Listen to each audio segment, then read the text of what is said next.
परम पूज्य गुरुदेव जी की असीम अनुकंपा से मैं कथा का शुभारंभ कर रहा हूँ। ध्यान, एकाग्रता, प्रसन्नता से कथा श्रवण करेंगे। कल मैंने 3 प्रश्न आपके बीच में किया था। पहला प्रश्न था,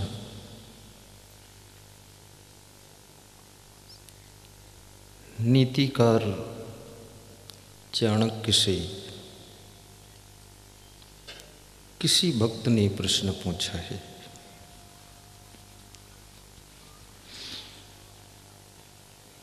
वे कौन से लोग हैं जो बिना आग के, बिना ईंधन के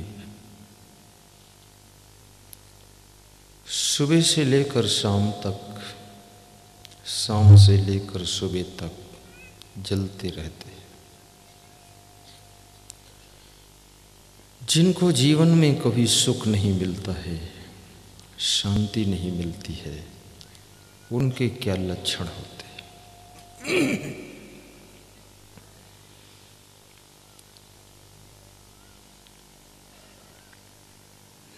नीति शास्त्र में चाणक्य ने कहा है कि 6 प्रकार के लोग बिना आग के, बिना ईंधन के दिन रात जलते रहते हैं, दुखी रहते हैं।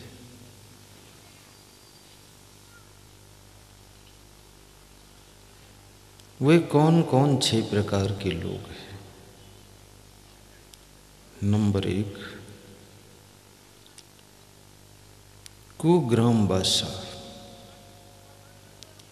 नंबर 2, कुलहीन सेवा। नंबर 3, कुभोजनम। नंबर 4, क्रोधमुखी च भार्या। नंबर 5, पुत्रश्च मूर्खा। नंबर 6, विधवा च कन्या। बिनाग्नि न खड प्रदहन्ति कायम। ये 6 प्रकार के लोग बिना अग्नि के, कायम माने सदैव, प्रदहन्त माने जलते रहते हैं आग में। आग कई प्रकार की होती है। एक वह आग है जो बाहर की चीज़ों को जलाती है। तुम्हारा घर जलाती है, सामान जलाती है, कपड़े जला देती है, तुम्हारे शरीर को जला देती है। लेकिन दूसरी आग ऐसी है जो तुम्हारे भीतर की शांति और सुख को जलाकर भस्म कर देती है। और ये आग कहाँ से लगती है? दिल के फफोले जल उठे दिल ही की आग से। दिल के फफोले जल उठे दिल ही की आग से, और घर को आग लग गई घर के चिराग से, घर के चिराग से। ये अंदर अंदर आग लगती है। इसी आग को बुझाना है। कबीर ने इसी आग के लिए कहा है कि नरहरि लाग, दो विकार बिन ईंधन मिले न बुझावन हारा। हे नर, तू हरि में लग जा, क्योंकि तेरे भीतर मनोविकारों की आग लगी हुई है और उस आग को बुझाने वाला कोई नहीं मिलता है। जो मिलता है उस आग को और धधका देता है। और ये आग तेरे द्वारा ही लगी है और तुझे ही जला रही है, और तुझे कोई बुझाने वाला नहीं मिल रहा है। मनुष्य के अंदर काम क्रोध की आग लगती है, ईर्ष्या द्वेष की आग लगती है। इस आग में इंसान निरंतर जलता रहता है। तो इस प्रश्न की व्याख्या अभी थोड़ी देर में करूंगा। एक दूसरा प्रश्न और तैयार कर लेता हूँ। श्रीमद् भगवत गीता में जो 700 श्लोकों का संवाद श्री कृष्ण भगवान और अर्जुन के बीच में हुआ है। अर्जुन पूछ रहे हैं कि हे भगवान,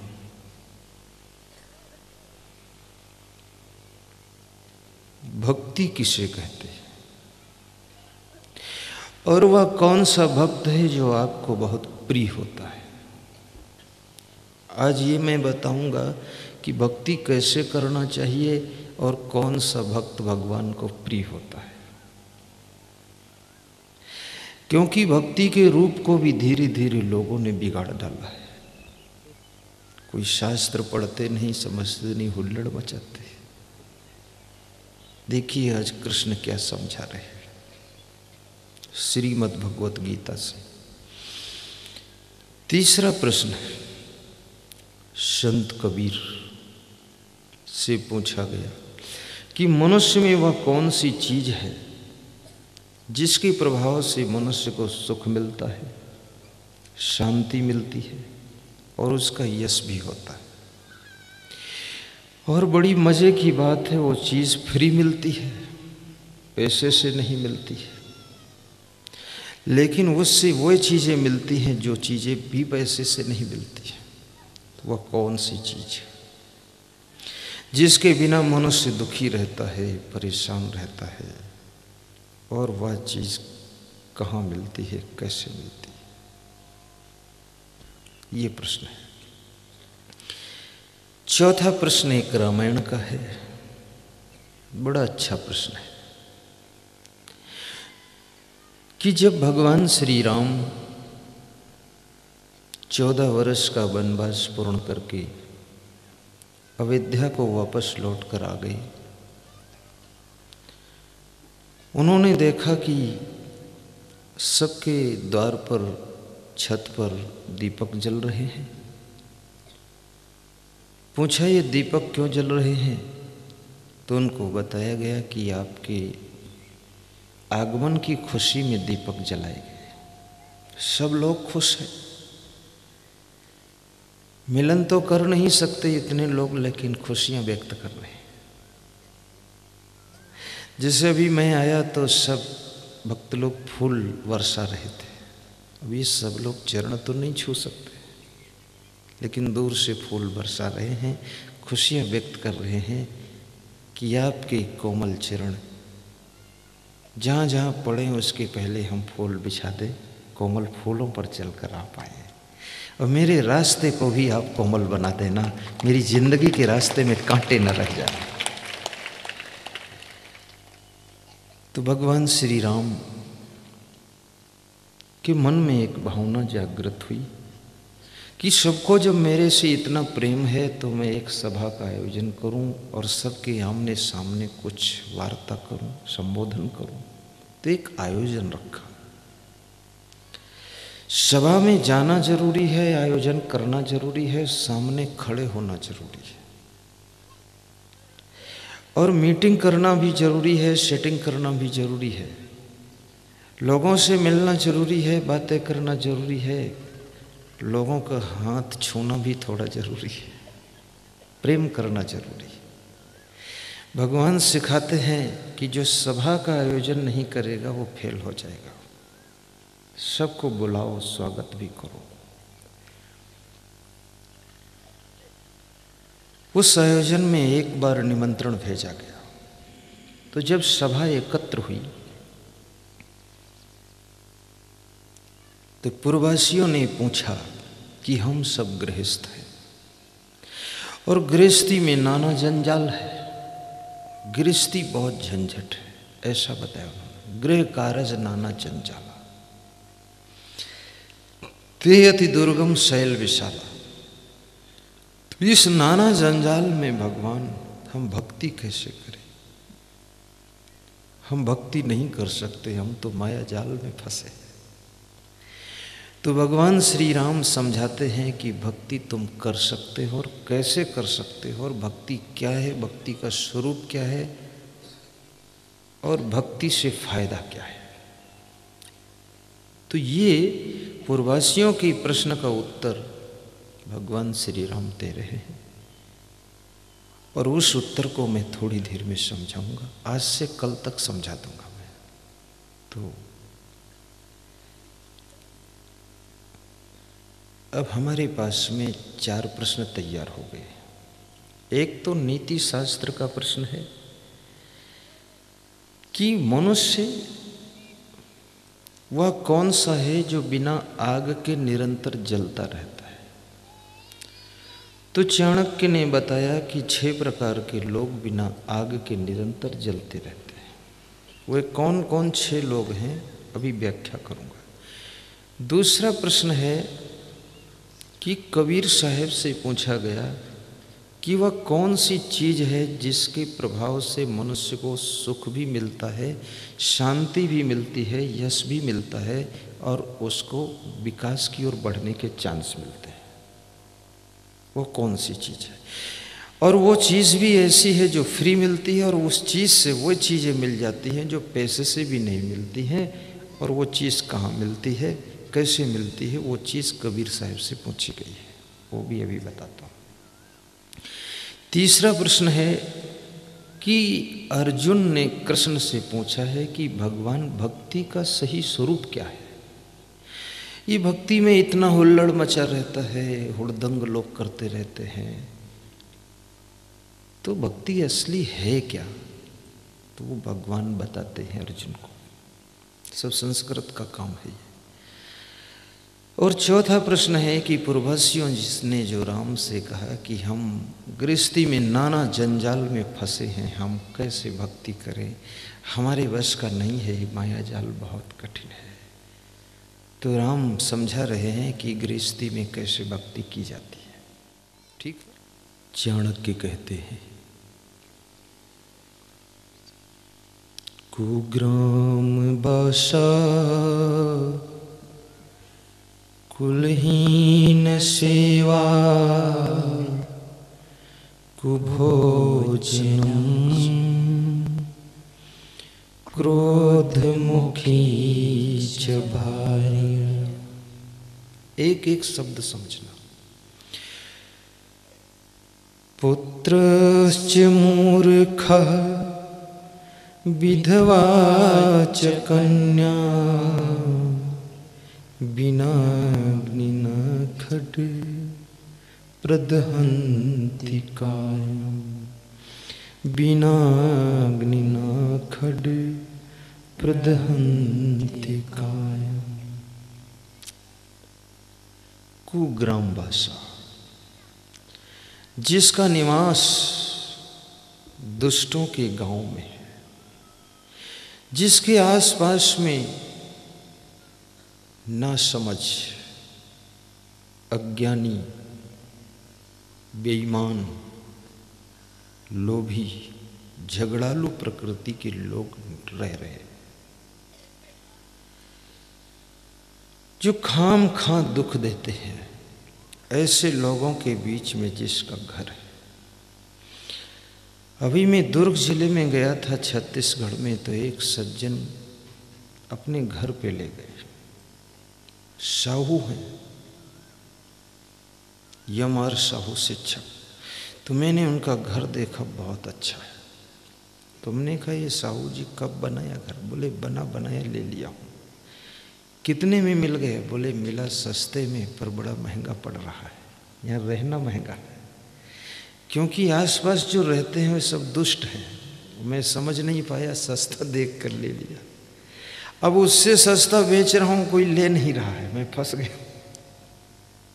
ये घर तो 40 लाख का है, पर ये 10 लाख में भी नहीं बिक रहा है, क्योंकि आसपास सब दुष्ट है।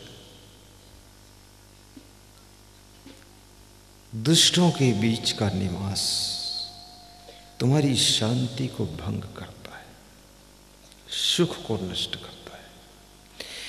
इसलिए गुजरात में तुम जाओगे, गुजरात का आदमी पूरे इंडिया में सबसे बुद्धिमान होता है, सुलझा हुआ होता है, सोच समझकर डिसीजन लेता है। ये मध्य प्रदेश जैसा नहीं होता है। यहाँ के लोग तो थोड़ा जोश में डिसीजन ले लेते, जल्दबाजी कर देते, बहुत सोचता है। वे लोग जब मकान लेते हैं तो पहले सोसाइटी देखते हैं आसपास लोग कैसे, उसके बाद मकान बनाते हैं, क्योंकि अगल बगल के लोगों का प्रभाव हमारे ऊपर पड़ता है। अगर संस्कार विहीन लोग आसपास में हैं तो हमारे आने वाली पीढ़ी जो है उनके संस्कार नष्ट हो जाएंगे। इसलिए सज्जनों के बीच में घर बनाना चाहिए। भले ही वहां पर आपको और कुछ मिले न मिले, पर शांति मिलेगी, सुख मिलेगा। कुग्राम वासा, कुलहीन सेवा। और दूसरी बात, जिसको किसी मजबूरी बस दुष्टों की सेवा करनी भी पड़ रही है, भ्रष्ट लोगों की सेवा करनी, स्वयं शाकाहारी है लेकिन मांसाहारी की सेवा करना पड़ता है, स्वयं चाय पीने की भी आदत नहीं है लेकिन दारू पीने वालों के पास में सेवा करना पड़ता है, तब बहुत दुख होता है। कुलहीन सेवा। कुभोजनम, और जिसको सुबह से लेकर शाम तक शुद्ध भोजन भी नसीब नहीं होता है। हमारे भारत देश में कुछ वर्ष पहले ऐसी जातियां थीं, जब बारात होती थी पत्तल फेंके जाते थे, पत्तलों के भीतर जो जूठन बचती थी उसको खाने के लिए कुत्ते दौड़ते थे, कुत्तों के साथ में वो लोग दौड़ते थे और कुत्तों के मुंह से भी पत्तल छीन लेते थे और उसमें जो जूठन होती थी उसको झाड़ कर लेकर बैठ कर खाते थे।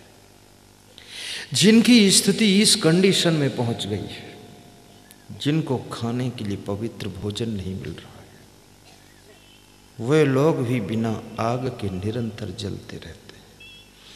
आपका भोजन भी शुद्ध होना चाहिए, भले ही रोटी दाल हो, सब्जी हो, लेकिन शुद्ध पवित्र भोजन हो। और चौथी चीज, क्रोधमुखी च भार्या। ये बड़ी मार्मिक चीज है। भार्या किसको कहते हैं? भार्या पत्नी को कहते हैं। जिनको क्रोधी स्वभाव की पत्नी मिली है, पत्नी मिली तो है लेकिन क्रोधी है, गुस्सा बहुत आता है, चाय को कम गर्म करती है, खुद ही ज्यादा गर्म रहती है। पति देखता है कि चाय तो ठंडी है पर पत्नी खौल रही है, डर के मारे कुछ बोलता नहीं है। अभी मेरी कथा में एक जादूगर आया था जग्गा खेड़ी में। उसने एक बच्चे को बुलाया अचानक, इधर आओ। बच्चा खड़ा हुआ। उस बच्चे से पूछा, तुम अपने घर में किसको डरते हो? तो उस बच्चे ने कहा, मैं अपने पापा को डरता हूं। बोले, तेरा पापा किसको डरता है? बोले, मेरी मम्मी को डरता है। भरी सभा में बोला। तो मैं आश्चर्य में पड़ गया, कैसे बोल रहा है।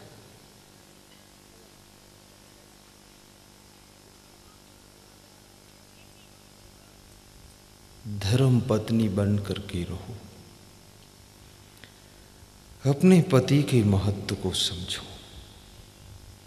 तुम्हारे पति की प्रसन्नता तुम्हारे घर की सफलता है। पति का संकोच तुम्हारे घर की असफलता की निशानी है। पति का उत्साह तुम्हारे घर की उन्नति होने की संभावना है।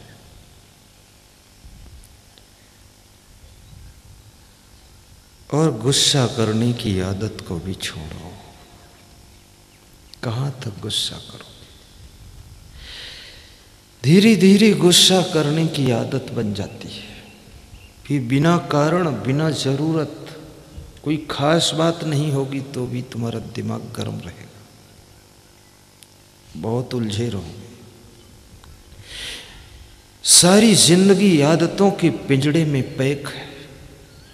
निंदा करने की आदत बन जाए तो तुम जहां जाओगे वहां कुछ न कुछ पॉइंट ढूंढ लोगे निंदा के लिए, और तुम निंदा कर लोगे तो तुम्हें लगेगा कि अब एक टाइम का नाश्ता पूरा हो गया है। ईर्ष्या करने की आदत बन जाए तो किसी को अच्छी गाड़ी में बैठा हुआ देखकर, अच्छे कपड़े पहने हुए देखकर, अच्छी जिंदगी किसी की देखकर, सुंदर मकान देखकर तुम्हारे जलन होने लगेगी, तुम्हारी छाती पर सांप लौट जाएंगे। और ईर्ष्या करने से जगत गुरु शंकराचार्य ने कहा है कि आदमी की उम्र कम हो जाती है ईर्ष्या करने से। रमेश पालीवाल समझना, सरसी वाले। प्रेम करने से उम्र बढ़ती है, प्रसन्न रहने से बुद्धि बढ़ती है, कम खाने से बुद्धि का स्मरण बढ़ता है, पानी अधिक पीने से खून शुद्ध रहता है, ठहाका मारकर हंसने से हार्ट, शुगर, बीपी 3 बीमारी कंट्रोल होती है, गुम्म सुम्म बैठने से सिर दर्द बढ़ता है। कुछ लोग गुम्म सुम्म बैठते ना, गुम्म सुम्म समझते हो? ये एमपी की भाषा मैं भी जानता हूं, गुम्म सुम्म।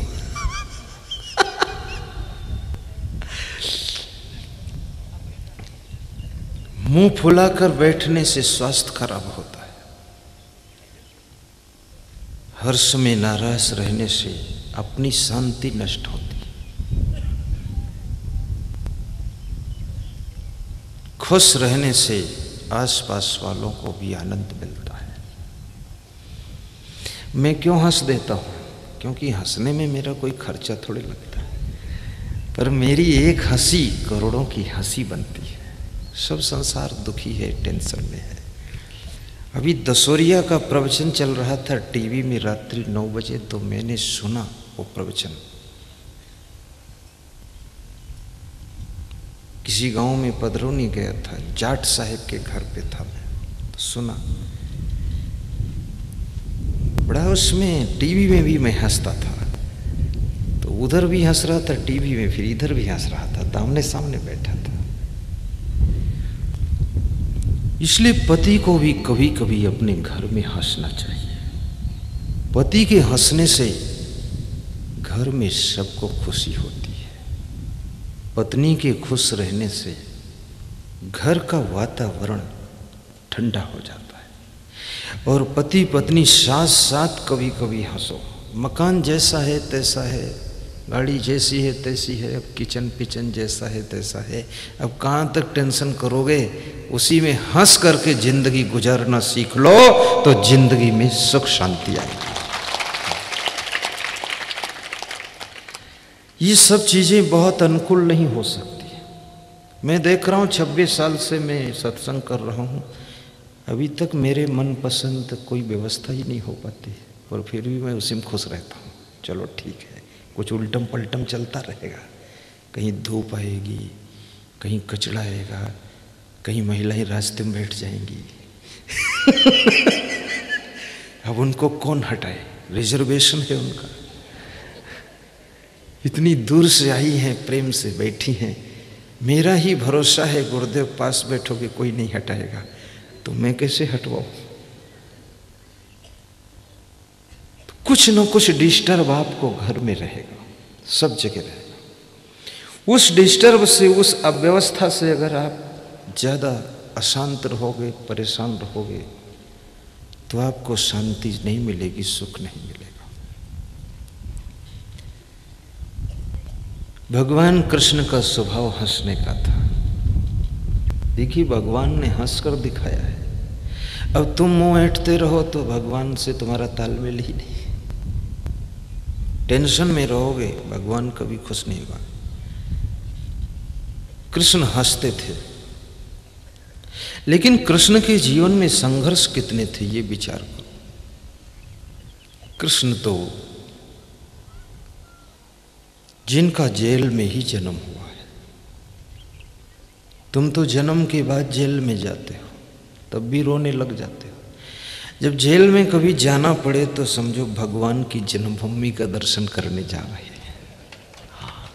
चले जाओ, भगवान का जन्म जेल में हुआ, ये भगवान की इच्छा से नहीं, कंस की इच्छा से हुआ, मामा जी की।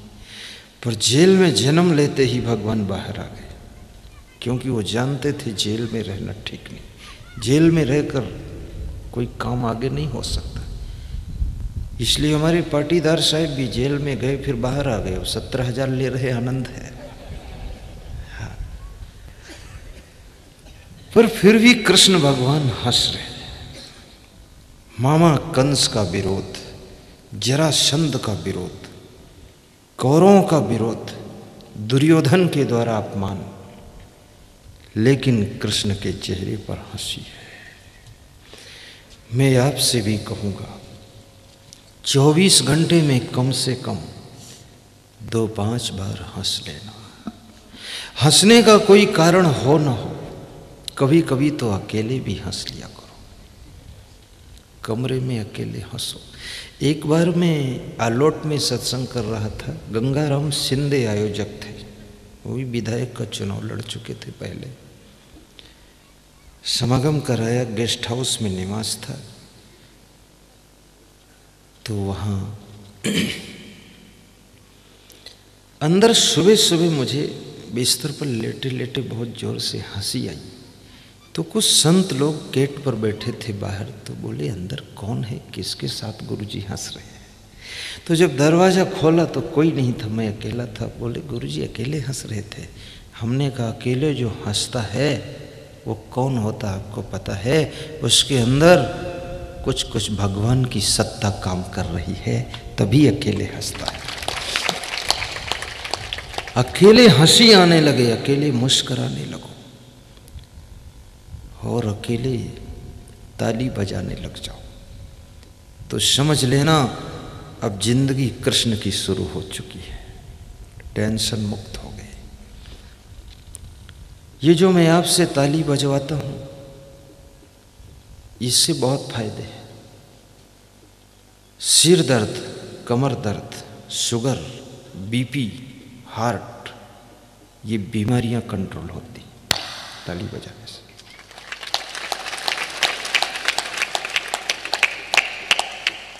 और एक्यूपंक्चर होते हैं पॉइंटे, और स्वतः ताली बज जाए, अपनी मस्ती में बज जाए, बहुत कम बीमार होंगे आप।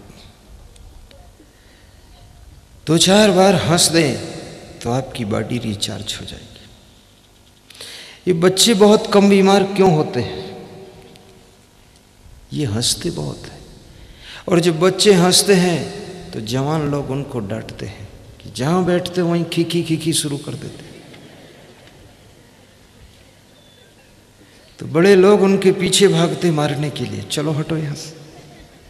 लेकिन बच्चे सिखाने आए हैं कि पापा इस उम्र में तुम भी हंसते थे, अब तुम्हारा क्या खो गया जो आप इतनी टेंशन में रहते हो? कभी अपने बेटे के साथ भी हंस लिया करो। ये दुनिया के झमेले हरगिज कम न होंगे। अभी मुख्यमंत्री रमन सिंह छत्तीसगढ़ के रायपुर से दिल्ली जा रहे थे एरोप्लेन में, मैं भी उसी में जा रहा था।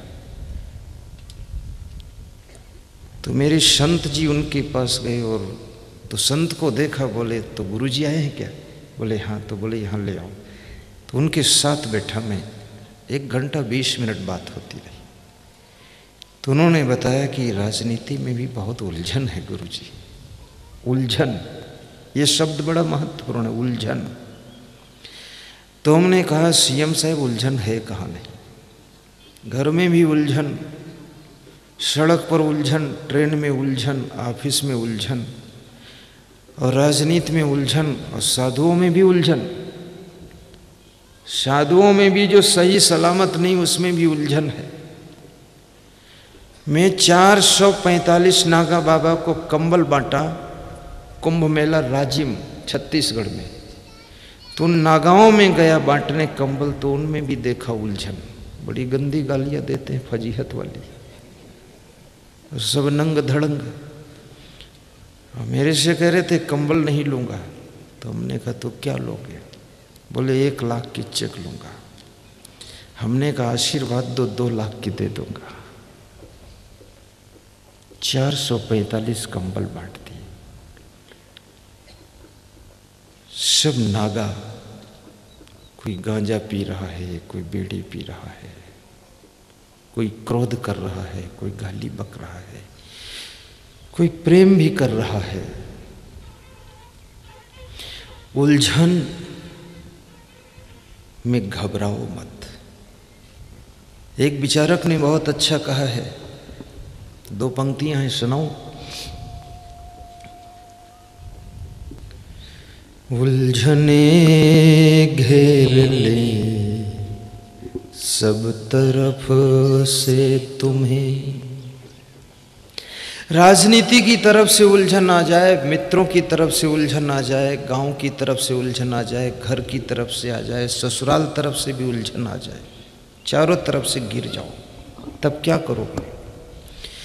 उलझने घेर ले सब तरफ से तुम्हें, हौसले से उन्हें आप सुलझाइए, आप सुलझाइए।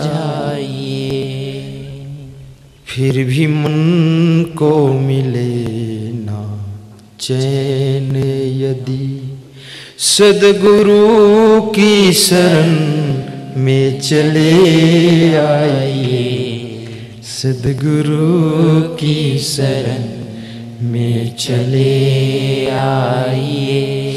उलझने घेर ले सब तरफ से तुम्हें, हौसले से उन्हें आप सुलझाइए, आप सुलझाइए। हौसला बुलंद होना चाहिए, हिम्मत चाहिए इंसान को। हैरानी में बना हुआ काम बिगड़ जाता है नादानी में। महाराणा प्रताप के पास में क्या था? तुलसीराम। हौसला था, साहस था, उत्साह था, धैर्य था, जिसकी बदौलत चित्तौड़ के किले को पुनः वापस लेते हुए हौसला रखो। ये राजेंद्र के पास क्या था? कितनी बार हारा बंदा, लेकिन आज हौसला बुलंद था, विधायक बनकर बैठा है। सोचो, अब्राहम लिंकन ने 15 बार राष्ट्रपति का चुनाव हारा और बुलंद हौसले से फिर लड़ा, 16वीं बार चुनाव जीतकर राष्ट्रपति बना। वोट देने वाले भी शर्मिंदा हो गए कि 15 बार हराया हूं, अब इसको एक बार दया करके दे ही दो। 16वीं बार जिताया। चुनाव लड़ते रहो, एक दिन हार गले का हार बनेगी, हार त्योहार बनेगी, हार सफलता का द्वार बनेगी। घबराओ मत।